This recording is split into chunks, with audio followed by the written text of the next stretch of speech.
Hey everyone, so glad to have you with the Jude 3 Project virtual experience that we are putting on for all of you. Thanks for registering and inviting your friends to come join us for this exciting way of us to engage in apologetics. Even through a pandemic, we are going to utilize all the advantages of technology, and I'm excited to present to you this topic of the problem of evil in the Black experience. And when we talk about apologetics in the African American context, or when we talk about apologetics specifically in the urban context of dense and diverse communities, this is one of the most pivotal subjects you can study.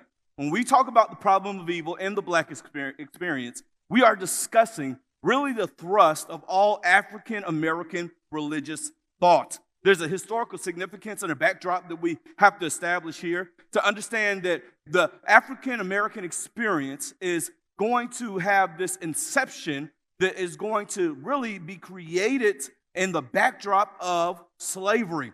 And unless we address slavery, white supremacy, and systemic sin, we cannot truly understand what the essence of the African American religious thought canon is, or address what the problem of evil is. The psychological and spiritual impact of slavery upon the social landscape of America is like a catastrophic earthquake. And it leaves these radical side effects of us dealing with the oppression and also how we simultaneously view God.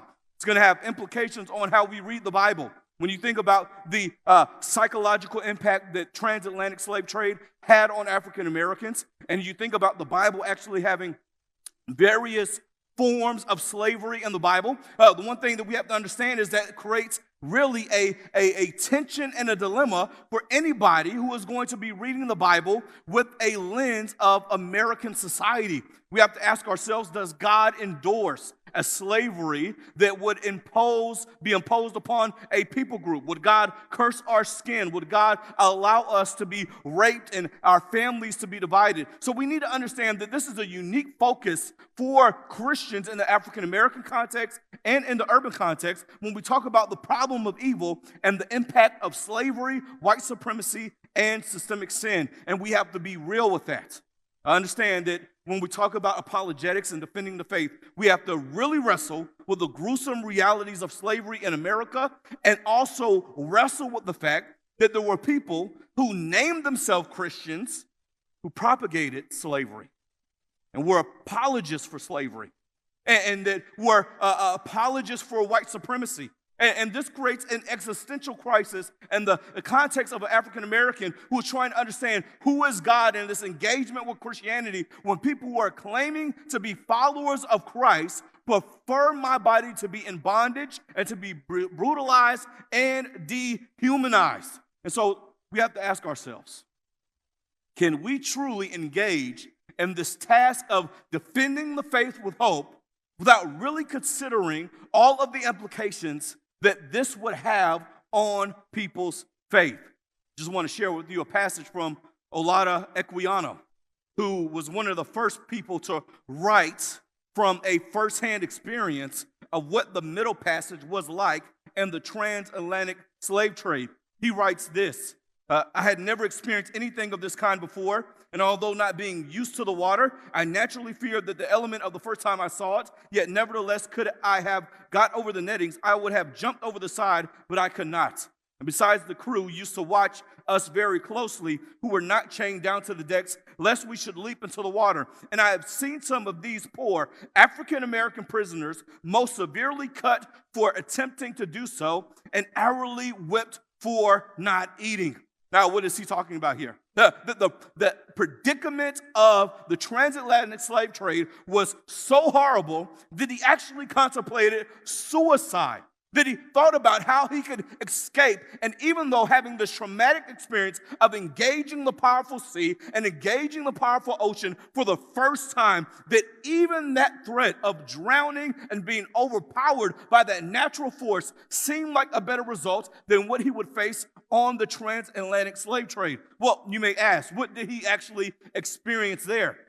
He says this: the white people looked and acted as I thought in so savage a manner. For I had never seen among any people such instances of brutal cruelty. And this not only shown towards us blacks, but also towards some of the whites themselves.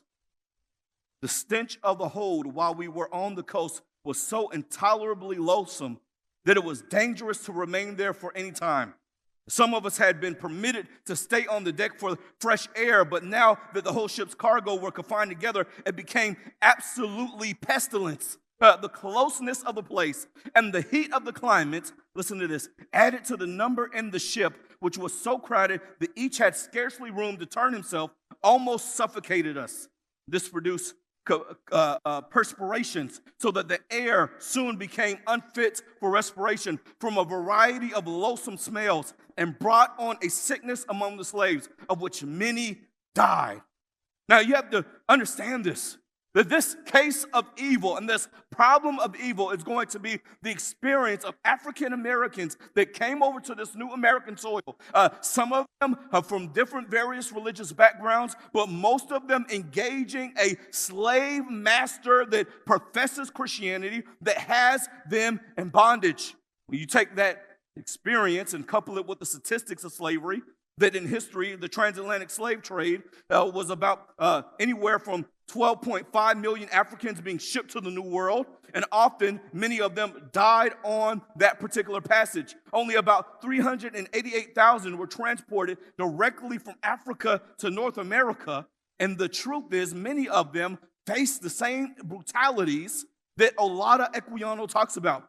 Children typically comprise 26% or more of a slave ship's human cargo. And not only this, the importation of slaves into the United States was banned by Congress, but it continued to go forward in America, where the population grew because you were a slave for a lifetime. And so even though you may not have been transported, you were born in it. Friends, it doesn't stop with slavery. The evil side effects of systemic racism, the evil side effects of white supremacy continue to thwart the project of Reconstruction. It continued to strangle black lives in the strange career of Jim Crow.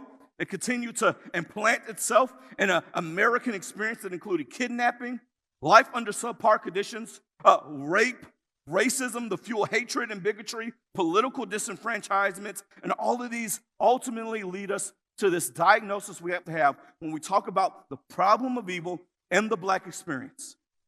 That when you engage in African American religious thoughts and what it means for us to think about God in the American context with the backdrop of slavery and white supremacy, there is one primary thing the apologist and the urban context has to consider in reconstructing an identity that is going to give them also destiny. Write this down. The things we have to address is ultimately a loss of identity and destiny in the life of a person that is trying to have a religious life, thinking about God with the backdrop of this particular evil.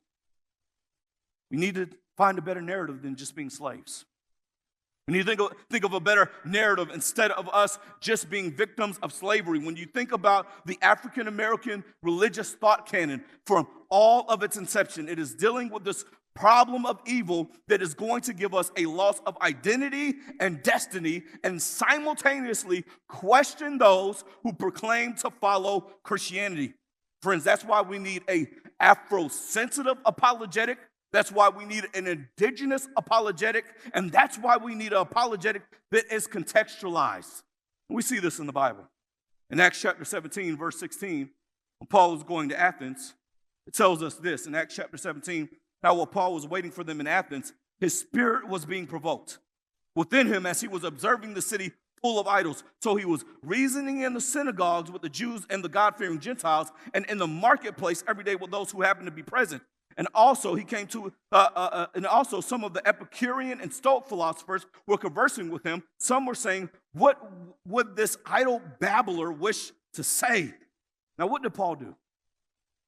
He enters in a context of Athens, and before he begins to preach, he observes what's happening in the city, and he is vexed by the idolatry that he says. And then we see, as we go further on in the text, that he begins to preach in a contextual manner that quotes some of their poets and talks about some of his observations.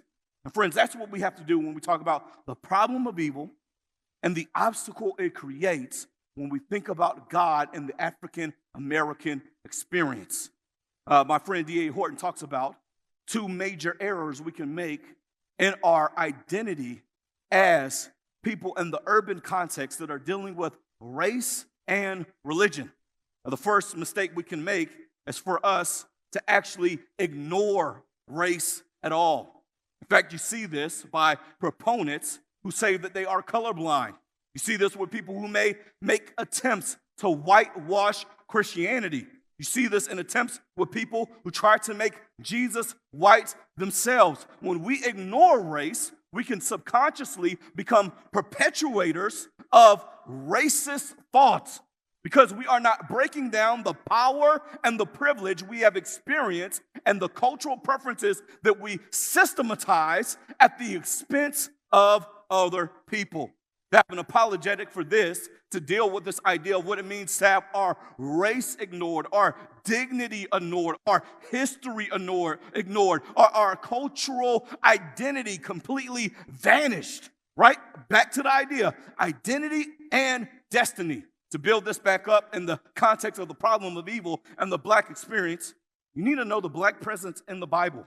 You need to know that we are not reading the Bible in black and white, but the Bible is in color. That there is people of African descent that contribute hugely to the African American experience found in the Bible. They commit in a tremendous ways to the biblical narrative.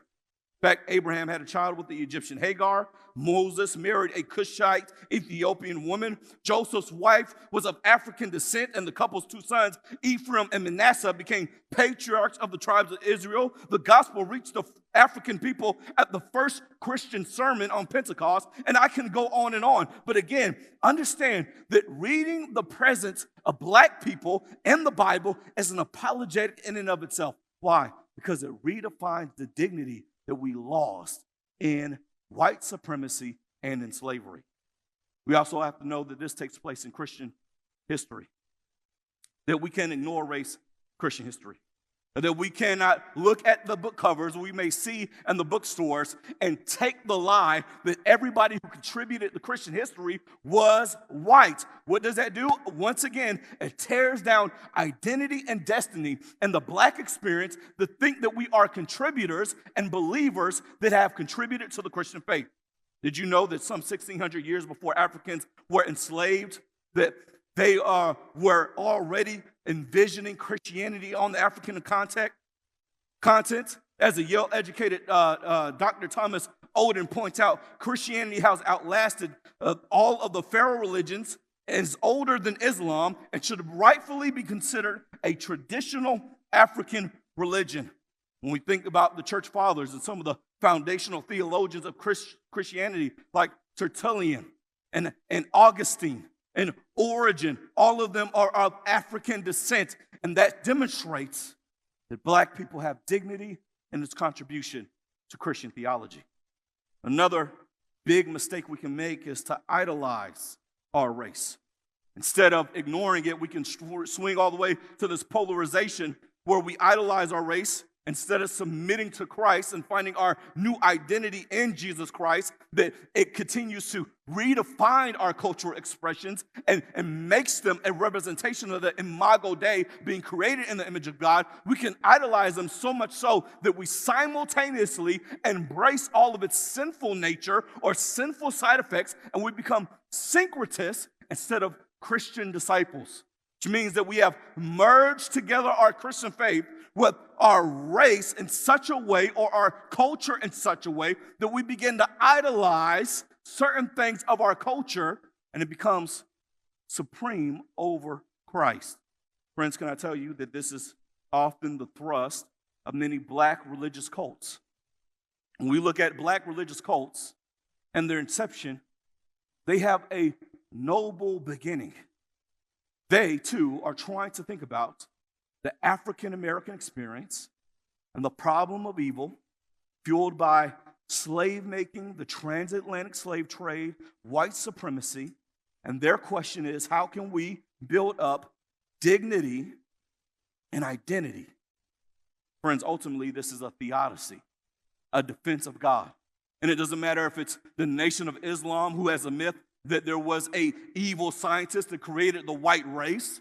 It doesn't matter if it's the black Hebrew Israelites who have this nationalistic triumphalism that says that only those who are a part of the Israelite tribe in some camps and some streams will reign over white people, and white people will become our servants.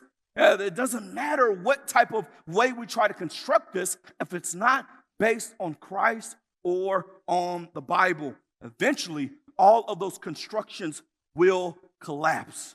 The unique thing we need to consider is when we construct this apologetic or this theodicy, theos meaning God, and dike meaning defense of God, that we need to understand that we have to think about the problem of evil in more than just intellectual terms. Historically, theodicy has constructed defenses that were merely intellectual, whether it was the free will defense or the ex lex defense or the greater good defense. But we need to reconsider and dig up some of the natural resources we have in the African American experience and shed some of our chronological snobbery and look back to our ancestors who had dealings and thoughts and expressions with the problem of evil and re-articulated God in fresh ways that gave us hope. Perhaps one that comes to our mind is Martin Luther King. If you have not heard of this book by Mika Edmondson called The Power of Unearned Suffering, I highly endorse it to you because it talks about Martin Luther King Jr. not merely as an activist, but a theologian who constructed a philosophy that gave people hope in the face of the problem of evil in the African American experience. I also consider that you would go back and consider some of the early adaptions of the field songs and the re-articulation of faith they would have there. Do we not see a theodicy in the Negro spirituals that say, we shall overcome, we shall overcome, we shall overcome someday? Oh, deep in my heart, I do believe we shall overcome. We'll walk hand in hand, we'll walk hand in hand, we'll walk hand in hand someday. Oh, deep in my heart, we shall live in peace, we shall live in peace, we shall live in peace someday. Friends, do we not see a theodicy in the black church itself? Friends, the black church, the existence of the black church is an apologetic in and of itself. To believe that there's an institution that arrived from the faith of our ancestors that saw the majesty and beauty of Jesus Christ, even in the face of horrific evil and slave trading and raping and division of families. The fact that the black church stood up and saw Jesus for who he really is that not an apologetic of what the Holy Spirit was doing to redeem them and save them? I believe that's why in the black church, the Exodus narrative is a theodicy in and of itself. This is why in the African American experience, people would articulate Harriet Tubman as the new Moses, why they would look at the deep south as Egypt, why they would look at Christ as not merely a Lord, but also a Savior, not just for eternal realities, but the physical realities. That's why they saw marching in the wilderness as visions of freedom, of them inheriting the promised land and pushing forward. This is why Frederick Douglass could critique the white supremacy, nationalistic Christianity on the 4th of July. This is why Phyllis Wheatley could say, some view our sable race with a scornful eye. Their color is a diabolic dye. Remember, Christians, Negroes, black as Cain, may be refined and join the angelic train. This is why we have the theodicy of Richard Allen in the AME Church, who stood up and created an organization that would serve African Americans. Friends, when we think about this, we need to continue to refine our theodicy. We need to continue to refine our understanding of the problem of evil, not merely in intellectual terms, but in existential terms, seeing that we have this book of hope, black church history, and also in the Bible. Friends, I would encourage you, continue to consider how we can see God working in the midst of evil. Leave you with this illustration. Journalist David Haju told a memorable story about Winston Marsalis, one of the most easily recognizable jazz musicians. And he went to go observe Marsalis in the small club, and he was playing with a small jazz set, band members, and they were doing their set, and all of a sudden he's blown away by the artistic expression of Winston Marsalis, and they're playing a song, "I Don't Stand a Ghost of a Chance." And Haju records that the audience was so and captured by this spellbinding performance. But out of nowhere, someone's cell phone went off, and it planned a cheesy ringtone. And Haju, the journalist, scribbled down "magic ruined." But right when he scribbled that down, the genius of Winston Marsalis began to play the accent of that cell phone, turning it on every melodic dime, bringing it back into this musical ecstasy. And all of a sudden, using that ringtone and bringing it back into the original song, he weaved glory out of goofiness. And the journalist was blown away. My point to you, friends, is if a musical genius can do that, how much more so God? How much more so can God, out of the evil that we have experienced as a people, turn gore into glory, turn suffering into splendor, turn baseness into beauty, turn tragedy into triumph, Holocaust into hope, loss into love, sacrifice into salvation, and he continues to make magic and beauty over and over again. Of course, this is only the beginning of us discussing what it means to find an answer to the problem of evil and the Black experience. But hopefully it reimagines history we have and the evidence we have in the Bible to engage our suffering in a new manner. Thank you.